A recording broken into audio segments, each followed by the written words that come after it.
2020 के एग्जाम में उड़ीसा के शोएब आफ्ताब ने और यूपी की आकांक्षा सिंह ने इतिहास रच दिया, क्योंकि इसके पहले तक ऐसा कभी नहीं हुआ कि किसी स्टूडेंट ने मेडिकल एंट्रेंस एग्जाम में पूरे में से पूरे मार्क्स यानी कि 720 में से 720 मार्क्स बनाए हों। है ना अमेजिंग।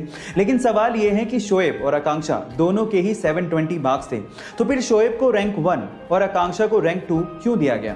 उसके पीछे का रीजन मैं आपको बताता हूं। सबसे पहले इन दोनों के बायोलॉजी के मार्क्स, फिर फिजिक्स के मार्क्स और फिर केमिस्ट्री के मार्क्स कंपेयर किए गए और वो इक्वल थे। और फिर उसके बाद एज का क्राइटेरिया लगाया गया, जिसमें शोएब चूंकि आकांक्षा से बड़े थे तो उन्हें रैंक 1 दिया गया और आकांक्षा को रैंक 2। अब आप इसका रीजन जानते हैं। बहरहाल दोनों ही हमारे लिए टॉपर हैं और दोनों को ही मेरी तरफ से best of luck for the future. Indian police, इस नाम से हमें खाकी वर्दी में एक मोटे से आदमी के ख्यालात आने लगते हैं, लेकिन अब नहीं आएंगे। इस वीडियो को देखने के बाद इंडियन पुलिस के लिए आपके परसेप्शन बदलने वाले हैं।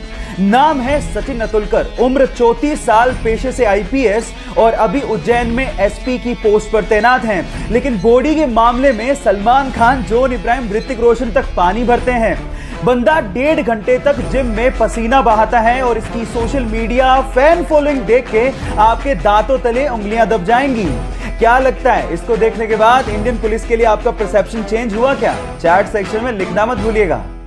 एक बार गुरु नानक देव जी अपने शिष्यों के साथ एक गांव गए। गांव वालों ने गुरु नानक देव जी और उनके शिष्यों की बहुत ज्यादा सेवा की, लेकिन जाते जाते गुरु नानक देव जी ने उन गांव वालों को आशीर्वाद दिया, उधर जाओ। उसके बाद गुरु नानक देव जी अपने शिष्यों के साथ दूसरे गांव गए, लेकिन उन गांव वालों ने गुरु नानक देव जी और उनके शिष्यों के साथ बहुत बुरा बर्ताव किया, लेकिन फिर भी गुरु नानक देव जी ने उन्हें आशीर्वाद दिया, बसे रहो। ये देख के एक शिष्य से रहा नहीं गया। उसने गुरु नानक देव जी से कहा कि ये कैसे आशीर्वाद दिया आपने? तो गुरु नानक देव जी ने जवाब दिया कि संसार में अच्छाई का फैलना और बुराई का रुके रहना और ना फैलना इंसानियत के लिए बहुत ज़्यादा ज़रूरी है। इसीलिए जो अच्छे लोग थे उन्हें उजड़ जाने का मैंने आशीर्वाद दिया, ताकि वो बाकी जगहों पे जाके अपनी अच्छाई को फैला सके।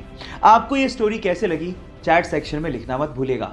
गाइस, इससे लकी बंदा शायद ही आपने अपनी जिंदगी में कहीं देखा हो। सेल्फी लेने का शौक सबको होता है, तो ये बंदा भी अपने प्लेन में बैठ के उड़ान भरने से पहले सेल्फी ले रहा था, लेकिन उसके बाद जो हुआ वो मंजर हैरान कर देने वाला था। देखिए गाइस, क्या आपको भी लगता है कि ये बंदा बहुत किस्मत वाला है, या इससे भी किस्मत वाला बंदा आपने कहीं देखा है? चैट सेक्शन में लिखना मत भूलिएगा। आंसर देने से पहले कहानी जरूर सुन लेना। ये बात 1970 की, जब स्वीडन से आई एक टूरिस्ट से एक इंडियन आर्टिस्ट को पहली नजर में प्यार हो गया। उसके बाद वो एक दूसरे को डेट करने लगे और फिर शादी हो गई। लेकिन कुछ कारणों की वजह से उस लड़की को वापस अपने देश लौटना पड़ा। लेकिन उस लड़के ने कहा था कि हम लोग एक दिन फिर से मिलेंगे।